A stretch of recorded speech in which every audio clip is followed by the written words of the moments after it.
Bonjour à tous et bienvenue dans cette nouvelle vidéo. Aujourd'hui, je vais résumer pour vous un livre intitulé Les 13 lois du succès de Napoléon Hill. Dans ce livre, vous verrez 13 habitudes, autrement dit, 13 comportements nécessaires dans la vie d'un homme qui vise le succès. Particulièrement, je trouve la 5e habitude étant la mère de toutes les autres habitudes. Je vous conseille donc de ne pas le rater. Sans plus tarder, allons à l'essentiel. Habitude numéro 1. La clarté du but. Selon cette habitude, vous devriez décider définitivement de ce que vous désirez le plus durant votre vie. Qui vous voulez être? Quel genre de vie aimeriez-vous vivre? Combien d'argent aimeriez-vous avoir dans votre compte en banque tout au long de votre vie?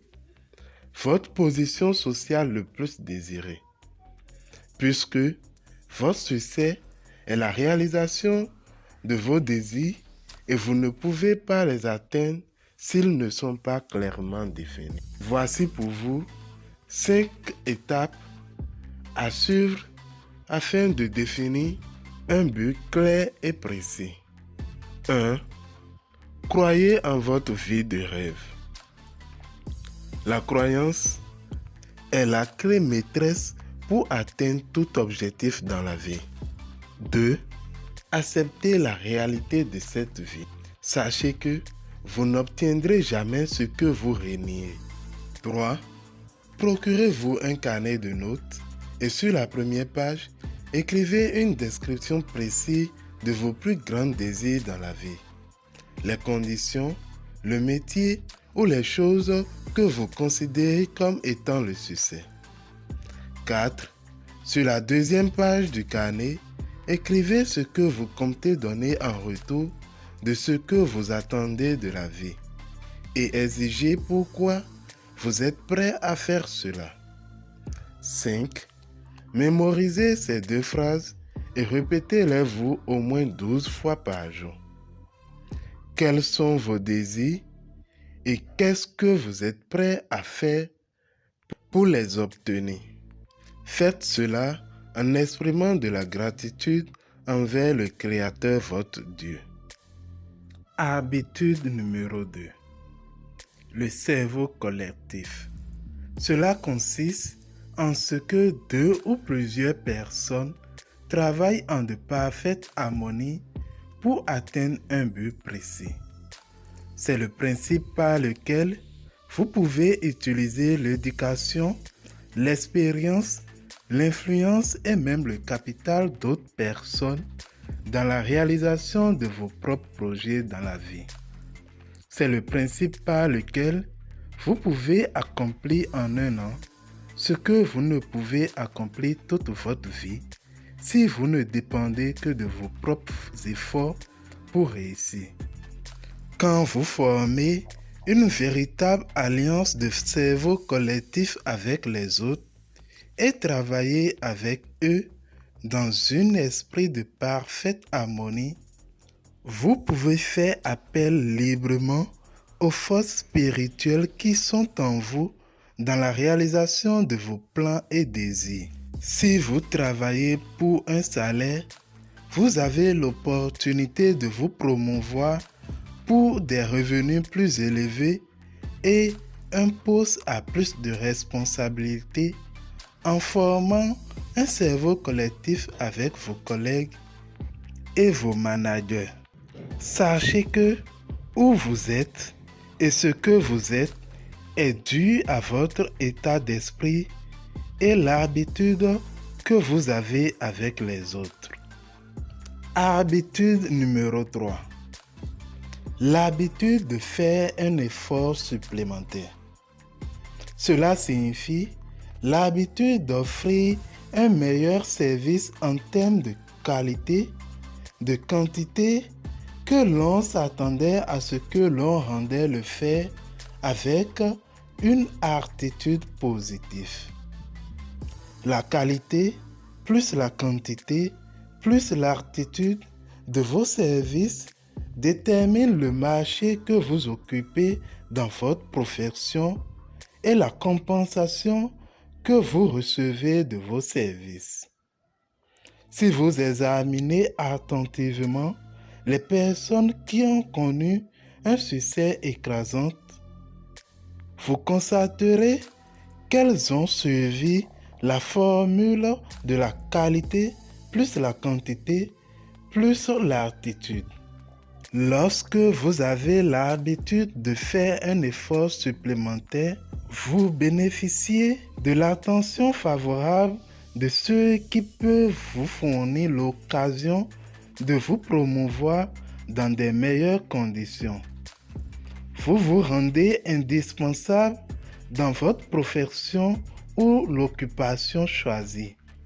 De plus, cela vous mettra en position de force pour négocier. Si vous travaillez pour un salaire, quand viendra le temps de licencier, vous serez parmi ceux qu'ils préféreront garder. Habitude numéro 4. La foi. C'est l'attitude dans laquelle vous clarifiez votre esprit de toutes les peurs et les doutes et le dirigez vers la réalisation de vos plus grands désirs dans la vie. La foi est une attitude que vous devriez cultiver et maintenir avant de pouvoir prendre le contrôle de votre esprit. Elle peut être utilisée soit de manière négative en permettant à votre esprit de s'attarder sur ce que vous ne voulez pas dans la vie, tel que la pauvreté, une mauvaise santé, l'échec et la défaite, soit de manière positive en prenant possession de votre esprit et le diriger pour prendre de la vie les richesses qui vous sont destinées. La foi, c'est un mot magique car c'est par elle que commence chaque étape du succès. C'est le fondement de toute civilisation. C'est la qualité que vous devriez développer avant de pouvoir prendre la clé qui mène à la réussite. Pour réussir, vous devriez devenir une personne dotée d'une grande capacité à croire et pour cela, vous devriez commencer par croire en vous-même. Habitude numéro 5. Avoir une personnalité agréable. Votre personnalité détermine si les personnes sont attirées ou repoussées par vous. C'est la petite fenêtre par laquelle vous affichez votre caractère au monde et c'est ce qui vous distingue de tous les autres êtres humains. C'est votre marque personnelle par laquelle les gens vous reconnaissent et c'est la façon de vous vendre qui détermine votre succès ou votre échec dans la vie. Donc, vous devriez voir votre personnalité comme les autres la voient et le corriger s'il le faut. La personnalité d'un homme comprend plus de 30 facteurs caractéristiques et traits différents. Voici les traits les plus importants de la personnalité de tout homme. 1. L'aptitude. C'est un trait avec lequel vous attirez les gens et faites à ce qu'ils vous apprécient ou vous repoussent en les amenant à ne pas vous apprécier. 2. La flexibilité de votre attitude. Si vous êtes flexible, vous pouvez vous ajuster à toutes les circonstances dans vos relations sans perdre votre calme et vous permettre de devenir irritable ou en colère. 3. La capacité à contrôler et rediriger votre enthousiasme. L'enthousiasme est un moyen qui vous permet de donner plus de poids à vos mots et vous devriez être capable de l'activer ou de le désactiver volontairement. 4. La sincérité de l'intention. La personne qui n'est pas sincère dans ses relations est rapidement détectée et rejetée, car personne n'est attiré par quelqu'un qui cherche à tromper les autres. Habitude numéro 6. L'autodiscipline. C'est la capacité à maîtriser des habitudes négatives qui entravent votre réussite, mais plus particulièrement à votre développement et l'application des habitudes positives dont vous aurez besoin pour vous prévaloir les richesses que vous recevez de la nature en prenant le contrôle de diriger votre esprit. Voici la liste des choses les plus importantes sur lesquelles vous devriez faire preuve d'autodiscipline avant de prendre possession de la clé maîtresse qui mène au succès. 1. Vous devriez apprendre à maîtriser votre langue en prenant l'habitude de penser avant de parler pour être sûr que ce que vous dites vous sera bénéfique et ne blessera pas les autres. 2. Vous devriez vous exercer à maîtriser la tendance commune des ripostes contre ceux qui vous avez des reproches réels ou imaginaires. 3. Vous devez exercer l'autodiscipline sur toutes vos émotions, particulièrement l'amour, la colère, la peur et le sexe. 4. Votre attitude a besoin de discipline et de contrôle en tout temps. 5. Vous devriez exercer l'autodiscipline sur l'émotion du sexe, car le manquer peut être les causes de l'échec personnel. Habitude numéro 7. Avoir une attitude positive. Une attitude positive peut éliminer tous les obstacles qui vous séparent de votre objectif principal dans la vie. Voici quelques façons de faire pour garder votre esprit positif. 1. Prenez l'habitude de rire chaque fois que vous êtes irrité ou en colère. Et cela vous aidera si vous commencez chaque journée par 1 minute de rire. 2. Commencez chaque journée par une expression de gratitude pour toutes les difficultés rencontrées, les échecs connus dans le passé et la recherche d'une expérience équivalente. Et rendez grâce pour les bénédictions que vous espérez recevoir dans la journée. 3. Apprenez à concentrer votre attention sur la partie possible de vos problèmes et désirs et mettez-les en action dès maintenant. 4. N'attendez pas de la vie ou de quelqu'un d'autre ce que vous ne désirez pas. 5. Gardez votre esprit éternellement occupé à penser à ce que vous désirez le plus, votre objectif principal dans la vie. 6. Choisissez une personne à qui vous voulez ressembler, le genre de personne que vous aimeriez être, et ensuite, mettez-vous au travail et imitez cette personne de toutes les manières possibles. 7. Écrivez la phrase qui va suivre et collez-la à un endroit bien vu de votre travail et sur le miroir dans lequel vous vous mirez à la maison.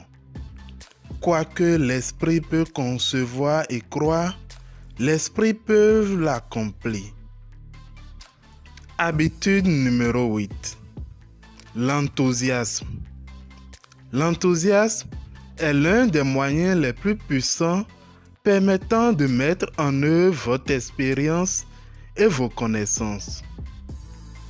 Les mots exprimés sans enthousiasme sont inefficaces et peuvent parfois être ennuyeux. Lorsque vous activez votre enthousiasme, vous intensifiez les vibrations des pensées qui sortent de votre cerveau afin qu'elles atteignent et affectent les autres plus rapidement. Habitude numéro 9. L'initiative personnelle. L'initiative personnelle est une dynamique qui transforme l'imagination en action concrète. Cela permet de transformer un objectif en son équivalent physique ou financier. Si vous visez le succès au-delà de la médiocrité, vous devriez apprendre à agir de vos propres initiatives. Car votre succès est une chose que vous devrez réaliser pour vous-même sans que personne ne vous dise quoi faire ou comment le faire. L'initiative personnelle est ce qui incite quelqu'un à nouer des amitiés et des contacts avec des personnes qui peuvent les aider en cas de besoin. Habitude numéro 10. Tirez des leçons de vos adversités.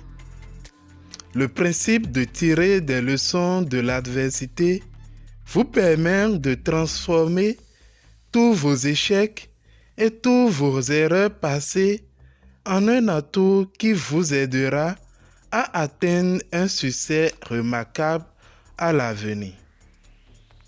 Une fois que vous aurez compris que l'adversité peut être bénéfique, vous prendrez l'habitude de rechercher l'avantage et la leçon à en tirer après chacune des expériences rencontrées dans la vie. Rien n'est jamais aussi mauvais ni aussi désagréable sans que cela ne puisse pas donner un quelconque avantage si vous gardez une attitude positive à l'égard de l'expérience vécue et si vous prenez l'habitude d'en tirer un avantage. Habitude numéro 11. Vision créative. La vision créative est à l'origine de tous nos plans, objectifs et projets. L'imagination est l'atelier dans lequel vous façonnez les objectifs de votre cerveau et les idées de votre âme. Il existe donc deux formes d'imagination.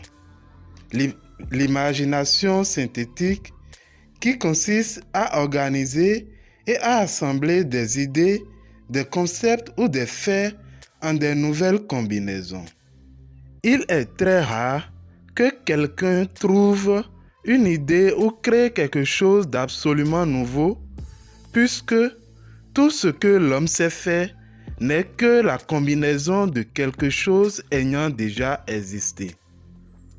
Deuxièmement, il y a l'imagination créative qui opère à travers le sixième sens et prend sa source dans la partie subconsciente du cerveau et sert de support exclusif par lequel des idées ou des nouvelles choses sont révélées.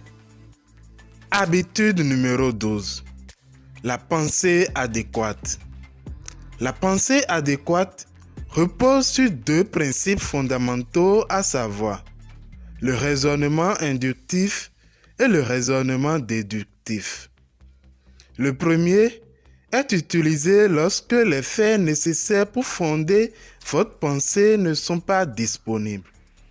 Dans ce cas, vous agissez sur des hypothèses ou ce que vous supposez être les faits. Le deuxième est utilisé lorsque vous avez des faits ou ce qui semble être les faits sur lesquels baser votre réflexion.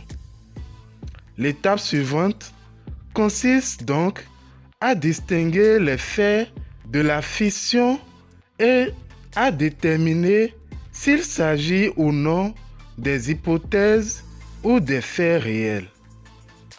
Lorsque vous êtes certain de disposer des faits fiables sur lesquels est basée votre réflexion, vous passez à la deuxième étape en séparant les faits en deux parties. Faits importants et faits sans importance. Lorsque vous agissez de la sorte, vous serez surpris de voir le nombre extrêmement élevé des faits sans importance que vous traitez tous les jours. Un fait important est n'importe quel fait qui vous aidera dans quelque mesure que ce soit à atteindre votre but majeur dans la vie. Tous les autres faits sont ainsi sans importance et vous ne devriez pas passer plus de temps avec eux. Habitude numéro 13. La force de l'habitude cosmique. C'est une loi de la nature qui est à la base de toutes nos habitudes bonnes et mauvaises. Cette loi est un élément essentiel des principes du succès car c'est le moyen par lequel vous ou toute autre personne pouvez mettre en œuvre une force irrésistible grâce auquel vos buts et vos objectifs seront atteints presque automatiquement par l'action de vos habitudes. C'est la loi qui définit avec précision l'action de tout ce qui bouge dans l'univers. C'est la seule chose sur laquelle l'homme dispose un total pouvoir de contrôle et de direction. La force de l'habitude cosmique peut être utilisée de façon négative lorsque vous négligez de concentrer vos pensées sur les choses que vous désirez dans la vie et de gagner ainsi le pouvoir de la force de l'habitude cosmique en la réalisation de vos désirs. Quand la loi agit de façon négative sur vous, elle fixe votre esprit sur les choses que vous ne désirez pas et attire vers vous le contrepartie physique de ces choses-là. Par contre, si vous utilisez cette loi de façon positive, en concentrant votre pensée sur les choses que vous désirez dans la vie, vous gagnez ainsi le pouvoir de la force de l'habitude cosmique qui vous permet d'atteindre vos objectifs le plus rapidement possible. Et c'est tout pour cette vidéo. Merci de l'avoir suivie. J'espère qu'elle vous a plu. Si c'est le cas, n'hésitez pas à lâcher un pouce bleu et à vous abonner à la chaîne si ce n'est pas encore fait. Et on se dit à la prochaine vidéo. Ciao, ciao.